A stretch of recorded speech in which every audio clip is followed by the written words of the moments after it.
तुमच्या गाडीला अजूनही HSRP नंबर प्लेट नाही तर तुम्हाला दंडही लागू शकतो आणि त्याच्यातून मिळणारे फायदेसुद्धा तुम्ही गमावत आहात। नमस्कार, मी ॲडव्होकेट सुमित घोडके आणि आपण पाहत आहात कायद्याची भाषा। शासनाच्या नवीन नियमानुसार HSRP नंबर प्लेट लावणे आता कंपल्सरी आहे, पण ती कशासाठी हे माहिती आहे का तुम्हाला? बहुतेक लोक याच्यावर म्हणतात की दंड लागू नये म्हणून लावली, पण मुद्दा फक्त एवढाच नाही। पूर्वी नंबर प्लेट कुणीही आणि कुठेही बनवायचं, फॉन्ट वेगळे, साईज वेगळी, त्यामुळे गाडी ओळखणं अवघड व्हायचं। तर हे HSRP म्हणजे नेमकं आहे तरी काय?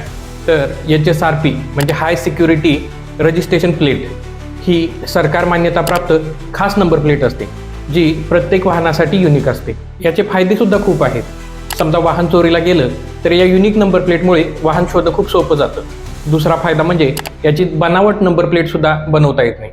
अपघाताच्या वेळी किंवा एखाद्या गुन्ह्यात वापरलेलं वाहन ओळखण्यासाठी या नंबर प्लेटचा अतिशय फायदा होतो। लेझर कोडमुळे वाहन लगेच ट्रेससुद्धा होतं। आता भारतातील जवळपास सर्व वाहनांसाठी HSRP नंबर प्लेट बसवणं आता कंपल्सरी आहे आणि ती नसेल तर 500 ते 5,000 रुपयापर्यंतचा दंड होऊ शकतो। नंबर प्लेट नसणाऱ्या वाहनावर ट्रॅफिक पोलीस कारवाई सुद्धा करू शकतात। त्यामुळे तुम्ही सुद्धा गव्हर्नमेंट वेबसाईटवरती जाऊन आपल्या वाहनाची माहिती भरली, ज्यामध्ये तुम्हाला RC नंबर, चेसिस नंबर भरावा लागेल आणि ऑनलाईन पेमेंट केलं की तुमच्या सेंटरवरती तुम्हाला ही नंबर प्लेट बसवून मिळेल।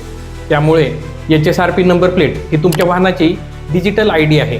तुम्ही सुद्धा ही नंबर प्लेट बसवली नसेल तर लवकरात लवकर HSRP नंबर प्लेट बसवा आणि कायदेशीर कारवाई होण्यापासून स्वतःला सुरक्षित ठेवा। अशाच कायदेशीर माहिती जाणून घेण्यासाठी आपल्या चॅनेलला नक्की फॉलो करा। धन्यवाद।